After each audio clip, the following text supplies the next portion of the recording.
ফটোতে দেখা আছে, ফটোতে দেখা যাচ্ছে।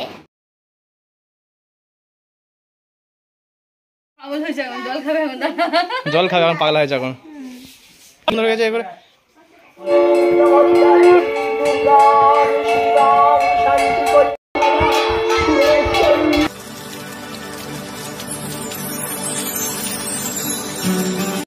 গুড মর্নিং বন্ধুরা, স্বপ্নের ঠিকানায় অনেক অনেক ভালোবাসা ও স্বাগত জানিয়ে তো আরও একটা নতুন ব্লগ তোমাদের সামনে নিয়ে চলে এসেছি।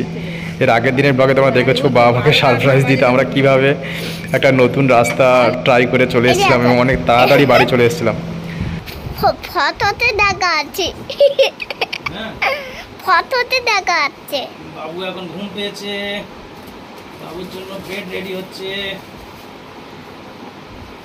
বাবুর জন্য বেড রেডি করা হচ্ছে। দূরে যাও, আরো দূরে। খাওয়া হয়ে গেছে, ডাল, আলু ভাজা, পাঁপড় ভাজা, বেগুনি। কি হলো? মা এ ঘুমোই না এখনো? আমি ফটো তুলছি। তো বাবা কই? বাবা ওই করে। হে ভগবান, এ কাজ নিয়ে এখন কি করে? এখন বিছানা তো বুঝতেই পারছো দিদিভাই কি বলছে, আমার নাকি কাজ নেই, এদিকে ছেলের ঘুম পেয়েছে সেটা বুঝতে পারছি না। তো যার ঘুম পেয়েছে তার হুঁশ নেই আর পাড়াপড়শির ঘুম নেই, বুঝতে পারছো। এই বললো আমি ঘুমাবো, দেখো এসে এখন খেলতে লেগে গেছে। তো যাই হোক, দিদিভাই অন্য কাজে হয়ে মায়ের কাছে নিচে চলে গেছে আর আমি এখন এই যে বাবুকে নিয়ে একটু শুয়ে পড়েছি ওকে ঘুম পাড়ানোর জন্য। কিন্তু সারা রাত যে জেগে এসছে তার কোনো এতটুকু বিন্দুমাত্র টায়ার্ডনেস নেই। দেখো ও এসে কোথায় দুষ্টুমি, আমি পেটে শোবো, বুকে ঘুমাবো, এইসব নিয়ে ব্যস্ত। তো যাই হোক, এইভাবে অনেক কুস্তি করতে করতে, আদর করতে করতে দেখো বাপ বেটা মিলে আমরা অবশেষে বাবু ঘুমিয়ে পড়েছিল। আর তারপরে এই যে সন্ধ্যা হয়ে গেছিলো, এই যে সন্ধ্যাবেলা এখন আমাদের ম্যাডামজি আর এই যে বৌদি এখন সব রেডি হচ্ছে। এই যে কিসের জন্য রেডি হচ্ছে তোমরা এখন নিশ্চয়ই জানো না, তো বলেই দিই তোমাদেরকে। কারণ আজকে হচ্ছে আমাদের মানে যে জগদ্ধাত্রী মা, সেটাকে আনতে যাব আমরা। তো সেই জগদ্ধাত্রী মাকে আনতে যাওয়ার জন্য সবাই একদম পুরো রেডি হচ্ছে এবং আজকের দিনে এত পরিমাণে আনন্দটা হয়। তো আমি আগে আগে এই দিনে আসতাম না, কিন্তু বারবার আমাকে বলে বলে আজকে একটা দিন আগে আনা হয়। কিন্তু কি করা যাবে, ভেবেছিলাম আসবো না, কিন্তু সবাই বলছে চলো আনন্দ হবে, খুব একটা প্রসেশন করে যাওয়া হয়, তো সেই হিসেবে আজকে আসা। তো দেখো তারপরে এই যে আমার দিদিও চলে এসেছিলো। তো দিদি, আমাদের দিদিভাই আর আমাদের সব ওস্তাদরা, ছোটো ওস্তাদ বড় ওস্তাদ দেখেছো দুটো, সবাই আমরা এখন চলেছি। আর এই যে আমরা এখন রোডের ওপরে উঠে পড়েছি। আর এই দেখো আমাদের মা কালীর যে মন্দির, সেই মা কালীর মন্দির। এবং তোমরা বুঝতে পারছো যে কোনো কিছু এখানে নেই কেন, তার কারণ হচ্ছে প্রসেশনটা অনেকটা আগে চলে গেছে আর আমরা অনেকটা লেট করে ফেলেছি। তো ওই জন্য প্রসেশনটা ওই যে দেখো সামনে যাচ্ছে প্রসেশনটা, তো বেশি দূরেও যায়নি, তো একটু আগেই গেছে, ভালোই হয়েছে। কারণ নইলে একে মানে এই যা জার্নি করে এসছে আরও অবস্থা খারাপ হয়ে যাবে। তো যাই হোক চলো যাওয়া যাক, তোমাদেরকে দেখাই। আর এই দেখো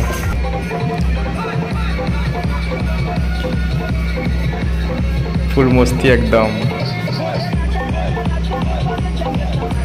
আর পাশে হচ্ছে যেহেতু মেন রোড, বুঝতেই পারছো, ওই জন্য অনেক সাবধানে একটা সাইড থেকে সবাই মানে নাচছে, আর একটা সাইডে যারা অন্যান্য লোকরা রয়েছে তারা সব গাড়িগুলোকে মেনটেন করছিল। আর এখানে সব বাজি ফাটানো চলছিল, নানা রকম তুবড়ি ফুবড়ি সমস্ত কিছু এখানে বেশ একদম পুরো আজকের দিনে এই যে ঠাকুর আনতে যাওয়াটা বাচ্চা থেকে বয়স্ক সবার কাছে খুব একটা আনন্দের, এবং এই আনন্দটারই ভাগ নেওয়ার জন্য আজকের দিনে আসা। নইলে আসার মানে আজকের দিনে কোনো কথাই নয় আমাদেরকে। এবং মা জগদ্ধাত্রী মনে হয় আজকে সেই রকমই কিছু ইচ্ছা ছিল যে আমাদেরকে বিনা মানে বিঘ্ন দিয়ে আমাদেরকে আজকের দিনে এখানে নিয়ে এসছে। তো এর আগের দিনে তোমাদেরকে বলেছিলাম যে কী ধরনের বিপদের মধ্যে আমরা পড়তে পারতাম। পুরো মানে যে মালগাড়িটা যেখানে ডিরেল হয়ে গেছিলো, অর্থাৎ হয়ে গেছিলো, লাইনচ্যুত হয়েছিল, তার বললাম না, তার একটা স্টপেজ আগে আমরা নেমে গিয়েছিলাম, ঠিক আছে। নইলে ওই দিনে আমাদের যে দুর্ভোগ ছিল কপালে, মানে সেটা বলে বোঝানোর মতো নয়। তো যাই হোক, সেই মায়ের কৃপায় আমরা অবশেষে আজকের দিনেই একদিন আগে চলে এসেছি এবং এত তাড়াতাড়ি চলে এসেছি যেটা মানে আমাদের খুব পছন্দ হয়েছে রাস্তাটা। এবার থেকে হয়তো আমরা হয়তো ওই রাস্তা দিয়েই আসবো। এই দেখো আমাদের বড় ওস্তাদ আর ছোট ওস্তাদ দেখো, ওদেরকে দুজনকে মানে সামলাতে গিয়ে অন্যরা সব হিমশিম খাচ্ছে। কারণ আমাদের মানে ত্রিহান বাবু হচ্ছে দাদা, রানা না হলে থাকবে না, ও যেখানে রানা ও সেখানে ও, নইলে ও নাচবেও না, নইলে খাবেও না, সব জায়গায় মানে গ্রামে আসলে ও রানা দাদা ছাড়া কিছু বোঝে না, বুঝলে তো। তো যাই হোক, সেই এখন আনন্দের আর কিছু বলার নেই। আর এই যে সামনেই দেখো আমরা এসে গেছি কাছাকাছি আমাদের মায়ের কাছে। তো চলো এখানে একটু তোমাদেরকে দেখাই। আর এই যে এখন পিসির হাত ধরে ঘুরছে বাবু, ওই দেখো এবছর এত বড় ঠাকুর করেছে, আমি তো দেখেই অবাক যে এত বড় ঠাকুর নিয়ে যাওয়া হবে কি করে, কি প্রচণ্ড দেখো বড়, মানে এত বড় ঠাকুর সাধারণত আমরা জানি যে মানে যে মণ্ডপে পূজা হয় সেই মণ্ডপে বসিয়ে করলেই সাধারণত সব থেকে ভালো হয়, কিন্তু এবছর এত এরা বড় ঠাকুর করেছে। আমার একটা দাদা রয়েছে, ও এত মানে শুধু বড় ঠাকুর, এবং মানে কীভাবে সাজানো যায় সত্যি ওর কাছ থেকে শিখতে হবে। মানে ঠাকুর সাজানোর দিক থেকে মানে ও হচ্ছে ঠাকুর মানে কি বলা যায় ডেকোরেশন, মানে যে আমাদের যে তৈরি করেন পটোদার, তার থেকে ওকে মানে ওনাকে ডিরেকশন ও দেবে, এইভাবে সাজাও এইভাবে সাজাও, আমার এইরকমভাবে চাই। তো যাই হোক, খুব বড় ঠাকুর হয়েছে, খুব সুন্দর। তোমরা অবশ্যই কমেন্ট করে জানিও ঠাকুর কেমন হয়েছে আমাদের মা জগদ্ধাত্রী। আর এই দেখো এখানে সব ব্যান্ড পার্টিও এসেছিলো, আর সঙ্গে ডিজে বক্স তো ছিলই। তো ডিজে বক্সের জন্যই মানে বেশি বাচ্চারা নাচছিল, বাচ্চা থেকে বড়, আর ব্যান্ড পার্টিটাও অল্প কিছু নাচছিল। তাই এই দেখো আমি তোমাদেরকে একবার দেখিয়ে দিই মায়ের রূপখানি, দেখো কতটা বড়, দেখো কীভাবে যে নিয়ে জানা হবে এখন সেইটাই আমি সেটাই ভাবছি যে কীভাবে যে নিয়ে যাওয়া হবে। এই দেখো খুব সুন্দর লাগছে মানে। এবং এইখানে আর একটা কথা তোমাদেরকে বলা হয়নি, এখানে মানে এই যে ঠাকুরটা ওখানে সকালবেলা বললো কিছু একটা গন্ডগোল হয়েছিল ঠাকুরটা আনতে এসে, কারণ যিনি হচ্ছে ঠাকুরটা করেন তিনি ঠাকুরটা অনেক দিন আগে আমরা মানে অর্ডার দেওয়া হয়েছিল, কিন্তু ঠাকুরটা ঠিকঠাকভাবে উনি মানে মাটি চাপার নিয়ে যাওয়ার ফলে ঠাকুরটা কাঁচা ছিল, ঠিক আছে। তো সেই জন্য একটু ঝামেলা হয়েছিল। তো অবশেষে তারপরে বললো যে না, মোটামুটি শুকনো হয়ে গেছে। তো যাই হোক, আমরা এখন বাড়ির উদ্দেশ্যে রওনা দিয়েছি। দেখো এই যে আমাদের ডিজে বক্সের চলছে গাড়ি, আর এদিকে পিছনে ঠাকুর।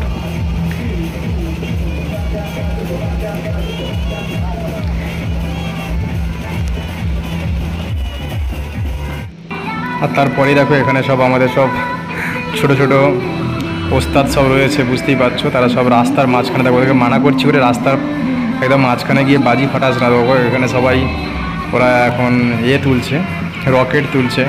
তো ওই জন্য আবার গাড়িগুলো দাঁড়িয়ে যাচ্ছিলো ওখানে, তো ওদেরকে ভয়। তো যাই হোক, আজকে এই বেশিক্ষণ লাগবে না, যদিও সামান্য আর কিছুক্ষণ পরেই আমরা মেন রোড থেকে নেমে যাব গ্রামের রাস্তাতে। আর এই দেখো সব কীভাবে রকেটগুলো সব ফাটাচ্ছিল, তো ভালো লাগছিল, কিন্তু সেটা সাবধানেই করতে হবে কারণ মেন রোড যেহেতু। আর এই যে আমি আর বাবু, এখন বাবুর ঘুম পেয়ে গেছে, এবারে বুঝতেই পারছো এতক্ষণ মানে নাচছিল, প্লাস আবার এই যে জার্নি করে এসছে, আর দুপুরবেলা ঘুমিয়েছে, কিন্তু একটা টায়ার্ডনেস তো থেকেই যায়, বুঝতেই পারছো। তো ওই জন্য ঘুম ঘুম চোখে এখন আমার কোলে বারবার মাথা নোয়াচ্ছে যে ঘুমাবার জন্য। তো হয়তো আর বেশিক্ষণ থাকতে পারবো না, তবু চলো একটু তোমাদেরকে দেখাই আরও যতক্ষণ আমি আছি। আর এখানে তোমরা হয়তো একটা জিনিস দেখতে ভুল করেছো, দেখো মেন রোড থেকে যখন আসছিল মানে গাছগুলো তো এত উঁচুতে থাকে, তাও মানে আমাদের ঠাকুর ঠেকে যাচ্ছিল, এবং সেখান থেকে মানে ভালোভাবে কাটিয়ে কাটিয়ে আনছিল। কিন্তু দেখো গ্রামের রাস্তায় ঢুকে কি অবস্থা, বিড়ম্বনায় পড়া গেছে। দেখো একে তো এই সমস্ত কেবল ফেবেলের তার রয়েছে, তারপরে গাছপালাতে মানে পুরো অবস্থা খারাপ, মানে ঠাকুর নিয়ে আসতেই পারছিল মানে একদম পুরো ভেতরে, আর মানে ঢুকছেই না এমন অবস্থা। তো শেষমেশ একজন অলরেডি ওপরে উঠে গেছে, দেখো এই সমস্ত পোস্টে উঠে সব যে সমস্ত মানে কেবলের কানেকশান ছিল বা ছিল সেগুলো কিছু কিছু খুলে দিয়ে বা কিছু কিছু সব মানে আউট করে দিয়ে ওখান থেকে আবার লাঠি দিয়ে উঁচু করে, তো যতটা সম্ভব হয় ঠাকুরটাকে আনার চেষ্টা করা হচ্ছিল। আর এই দেখো আমাদের বাবু এখন ওর দাদাকে দেখতে পেয়ে আবার একটু নিচে নেমে গেছে একটু নাচবে বলে, কিন্তু বারবারও উঠে আসছে যে বাড়ি যাবো করে। অবশ্যই দেখো আমরা চলে এসেছি একটা মানে আমাদের গ্রামেরই মিডিল জায়গায়, সেখানে এসে একটু রেস্ট নিচ্ছি, কারণ অনেকক্ষণ থেকে বাবুরা নাচছে আর আমরা এইসব হেঁটে হেঁটে আর ভালো লাগছিল না। তো বাবু তারপরে এই যে ঘুম পেয়েছে বলে আমরা চলে এসেছিলাম বাড়িতে। দেখো এসে এখন কারেন্ট নেই, কেন বলো তো কারেন্ট নেই, কারণ ঠাকুর আসছে যেহেতু, বুঝতে পারছো গ্রামের ভিতরে, আর যেহেতু কারেন্টে তার তো সব এখানে তো সব বাইরেই থাকে না, তো সেই জন্য কারেন্ট এখানে অফ করে দেওয়া হয়েছে বা এখানে মেন ফেলে দেওয়া হয়েছে, তো যার ফলে এখন বাড়িতে সব পুরো অন্ধকার। আর এই যে বলে এখন ঠাকুর আসতে বাকি আছে, চলো আমরা কিছু খেয়ে নিই।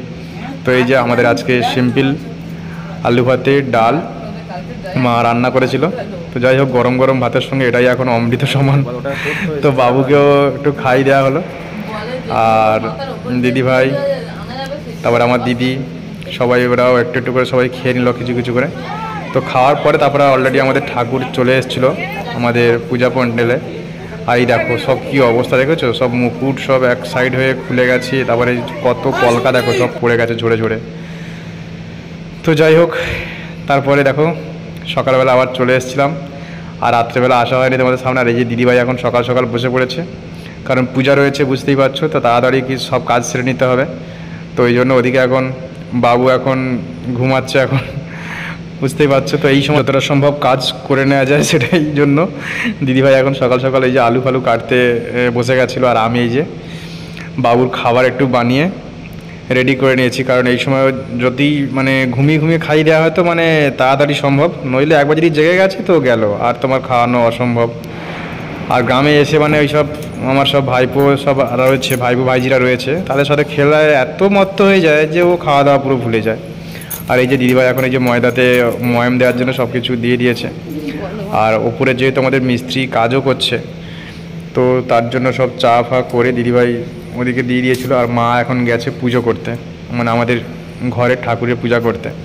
তো ওদিকে সব কাজ মোটামুটি দিদিভাই কমপ্লিট করে দিয়েছে, লুচির থাকা ঘুগনির মোটর সব সিদ্ধ বিদ্ধ রেডি।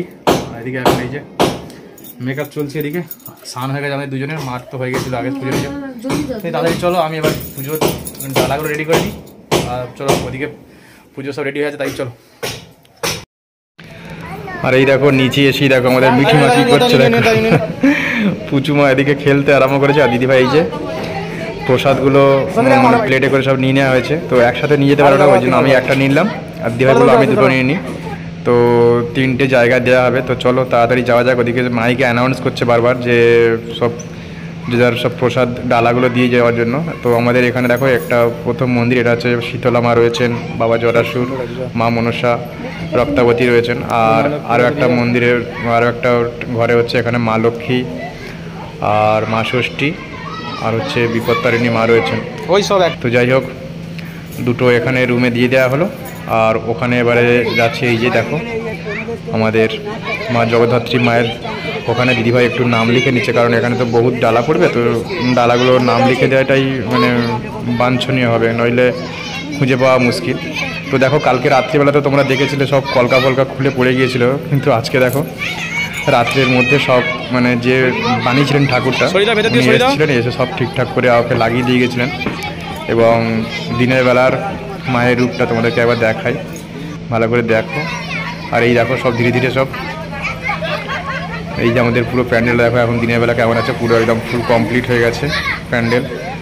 আর সব যারা মানে এই যে সব মানে ইয়েও হবেন ঠাকুর পূজার জন্য, তো তারা বললেন, তোমার দিদিভাইকে বললো যে না এই শাড়ি পরলে হবে না, তোমরা যাও, আমরা তুমি বাড়ি যাও, আমরা সবাই লাল পাড় সাদা শাড়ি পরে এসেছি, তুমি যাও গিয়ে চেঞ্জ করে আসো। তো ওই জন্য আবার দিদিভাই ছুটে এসেছিলো চেঞ্জ করতে, মুড়ি খাবে ড্রেস চেঞ্জ করতে। আর এই দেখো এসে দেখো আমাদের 3টে ওস্তাদ দেখো এসে আবার এখানে দুষ্টুমি করতে শুরু করেছে। আর এই যে এখন বলে তাহলে একেবারে যখন চেঞ্জ করতে এসছে তাহলে আলতাও করে নিই, দিদিভাই এখানে আলতা করে নিল। আর এই দেখো আমাদের এখন ম্যাডাম বসে পড়েছে বাবুকে নিয়ে, কারণ বাবুকে তো এমনি পাওয়া মুশকিল। আর এই পুজো মানে বুঝতেই পারছো, ওর হোমওয়ার্কও রয়েছে স্কুল থেকে, ম্যাম 2-3টে দিনের জন্য মানে ওর কাছ থেকে ম্যামের কাছ থেকে ছুটি নিয়ে এসেছি, তো পড়াশোনা তো হবে না। তো ওই জন্য এই তৃষাকে দেখলে একটু ভয় পায়, তো ওই জন্য ওর কাছে এখন একটু পড়তে বসেছে। তো বলি এই সময় একটু ওকে পড়িয়ে নেওয়া যাক। তো দিদিভাই বললো তাহলে আমি চেঞ্জ করে নিই, আর তুমি একটু বসো। জুতো দিয়ে কি হচ্ছে ওটা? জুতো নামা আগে, জুতো ফেলবি তো? নেবো না রে বাবা, নেবো না বুঝি, মানে নেবই না।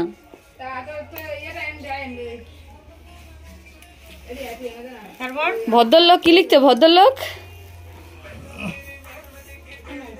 আমি যাচ্ছি তাহলে ঠাকুরতলার দিকে। কি হলো তুই উল্টো করলি কেন? তো এরপরে দেখো দিদিভাই বলছে আরে আমি ড্রেসটা চেঞ্জ করে দেবো, তার আগে একটু বরং আমাদের মিটি সোনাকে আদর করে নিই, তুমি একটু ফটো তুলে দাও। তো এই যে মিটি সোনাকে নিয়ে একটু আদর করে নিল দিদিভাই।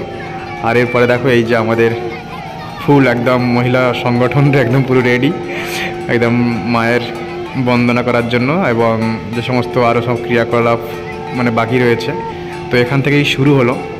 তো তার জন্য দেখো সবাই মানে প্রস্তুতি নিয়ে নিয়েছে এবং খুব সুন্দর লাগছে, একটা সবাই এক কালারের শাড়ি পরে একটা এত সুন্দর লাগছে মানে বলে বোঝানোর মতো না। এবং তোমরা অবশ্যই কমেন্ট করে জানিও। এবং এই ভিডিওটা অনেকটা বড় হয়ে যাচ্ছে, তাই কিছু মনে করো না, আজকে পর্বটা আমি এখানেই শেষ করে দেবো। এর পরবর্তী আরও অন্য ভিডিওতে আমরা এর পরবর্তী পর্ব তোমরা দেখতে পাবে, তো অবশ্যই তোমরা মিস করো না, দেখতে থেকো। আর এই যে দিদিভাই চলে এসে দেখো সাদা শাড়ি পরে।